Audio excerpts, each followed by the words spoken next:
आप सभी का हार्दिक अभिनंदन और स्वागत। आज बहुत ही सुंदर पर्व है जिसे सकट चौथ, माही चतुर्थी, अनेक नामों से आज के पर्व को जाना जाता है।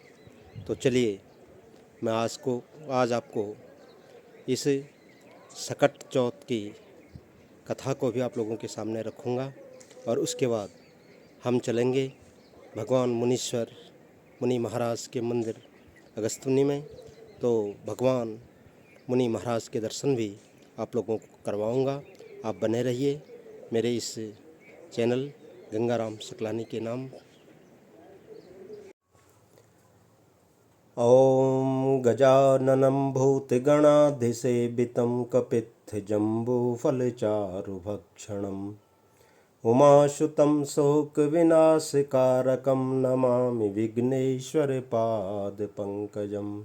श्रीमन्महागणाधिपतये नमः। आज बहुत ही परम पवित्र पावन दिन है। आज माघ कृष्ण पक्ष की चतुर्थी तिथि और इस चतुर्थी तिथि को संकट चौथ के नाम से भी जाना जाता है। माही चतुर्थी भी इसे कहते हैं और तिलकुटी चौथ भी इसे कहा जाता है। वक्रतुंडी चौथ भी आज के दिन को कहा जाता है और यह दिन बहुत ही परम पवित्र पावन है। इस दिन भगवान गणेश का पूजन बहुत ही शुभदायक माना गया है। आज के दिन भगवान गणेश का पूजन किया जाता है और विशेषकर जो यह संकट चौथ व्रत होता है वह संतति की शुभ कामना के लिए, आयु आरोग्य और ऐश्वर्य के लिए माताएं इस व्रत को रखती हैं। इस व्रत को करने से संपूर्ण वैभव की प्राप्ति होती है, यश की प्राप्ति होती है और भगवान गणेश सभी प्रकार के जीवन में जितने भी विघ्न होते हैं उनको हरते हैं। ऐसे श्री गणेश को मैं सर्वप्रथम प्रणाम करता हूँ, जिन गणेश के नाम से इस जीवन के समस्त कार्य निर्विघ्न रूप से संपन्न होते हैं। ऐसे वक्रतुंड सबकी रक्षा करे।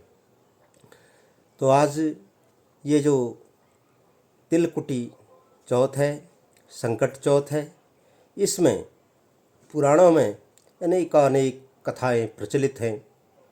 विभिन्न पुराणों में विभिन्न कथाएं उल्लिखित कर दी गई हैं।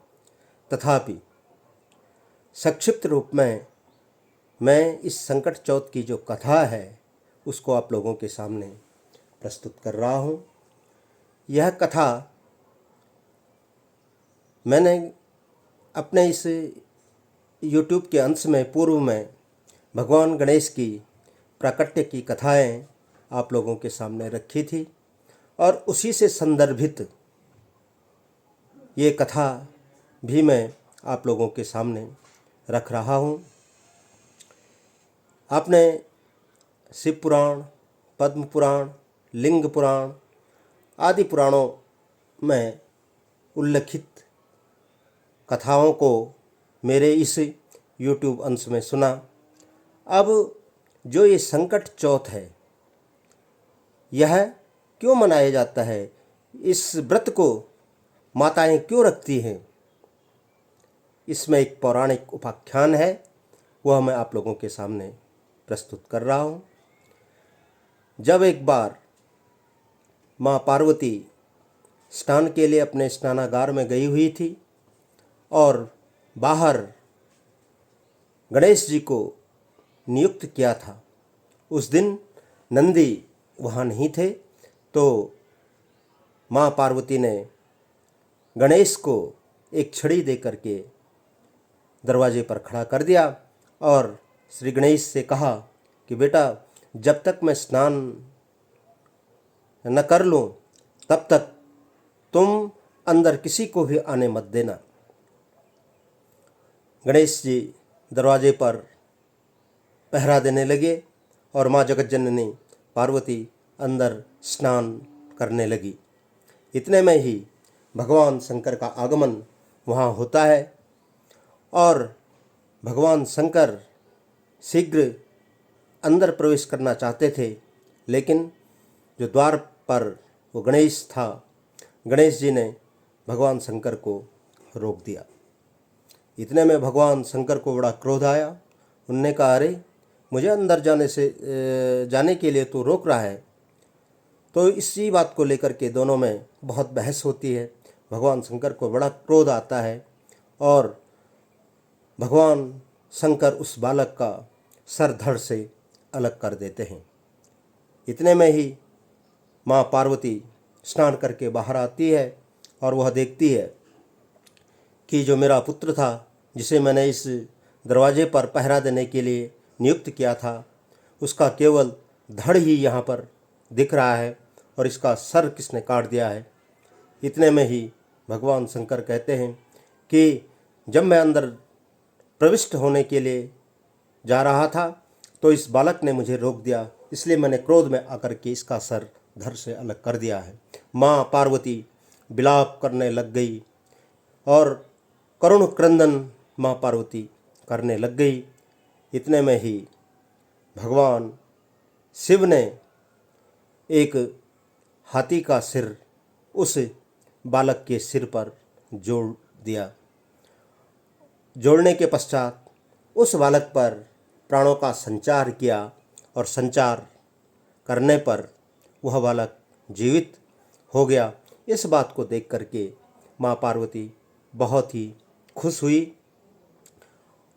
तब भगवान शंकर ने कहा कि अब इसे मैं भी पुत्र के रूप में स्वीकार करूँगा। तो जिस दिन भगवान शंकर के द्वारा उस बालक का सिर धड़ से अलग किया गया था, उस दिन संकट चौथ थी और तभी से लेकर के इस संकट चौथ का व्रत विधिवत रूप से किया जाता है। और इसका व्रत करने पर जब शाम को जब व्रत पूरा हो जाता है, तब माताएं चंद्रमा का दर्शन करके भोजन ग्रहण करती हैं। और इस व्रत में तिल और गुड़ का बहुत ही बड़ा महत्व है। तिल के लड्डू इसमें बनाए जाते हैं और श्री गणेश को इसका भोग लगा दिया जाता है। तिलकुटी भी इसे कहा जाता है।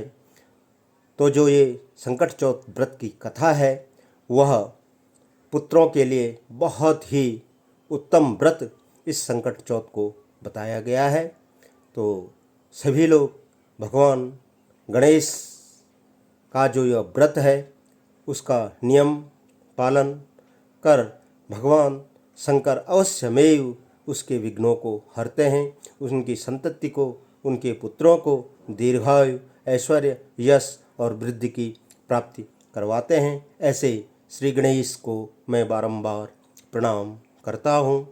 वागीशायस्य वदने लक्ष्मी यस्य च वक्षसि यस्यास्ते हृदये संवित् तं नृसिंहमहं भजे। वागीशाद्या सुमनसः सर्वार्थानामुपक्रमे यं नत्वा कृतकृत्यासु स्तन्नमामि गजाननं। वक्रतुण्डमहाकाय सूर्यकोटिसमप्रभ निर्विघ्नं कुरु मे देव सर्वकार्येषु सर्वदा। बोल गणपति भगवान की जय।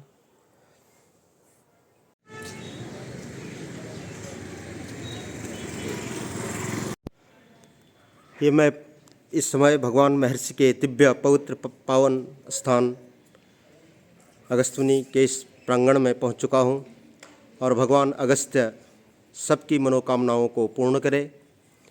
और अगस्त्य महाराज इस क्षेत्र के इष्ट हैं और जिनकी कृपा से इस क्षेत्र में सुख समृद्धि आती है। ऐसे भगवान अगस्त्य सबकी मनोकामनाओं को पूर्ण करे। यह बहुत ही प्राचीन मंदिर अगस्त्य महाराज का, और इसी के नाम से इस का नाम अगस्त्यमुनि पड़ा। मैं ये पूरा दृश्य मंदिर का आप लोगों को दिखा रहा हूँ।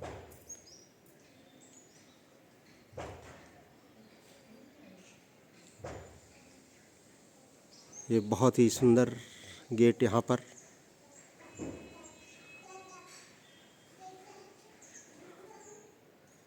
ये यहाँ पर सभा मंडप।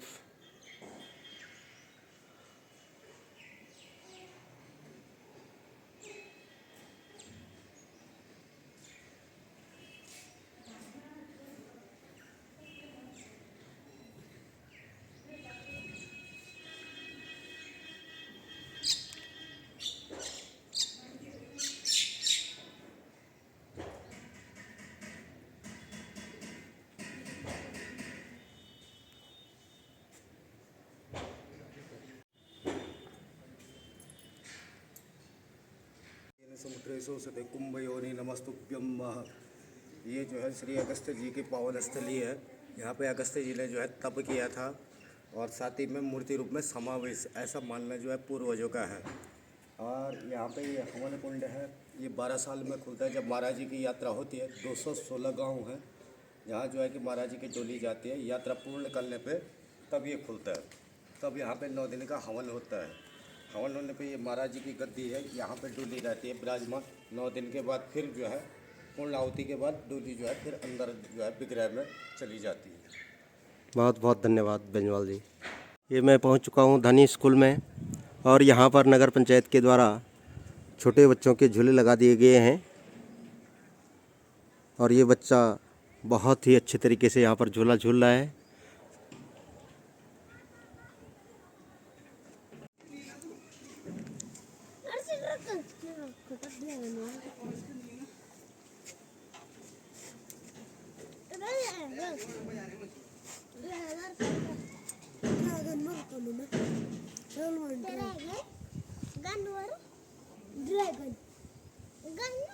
ड्रैगन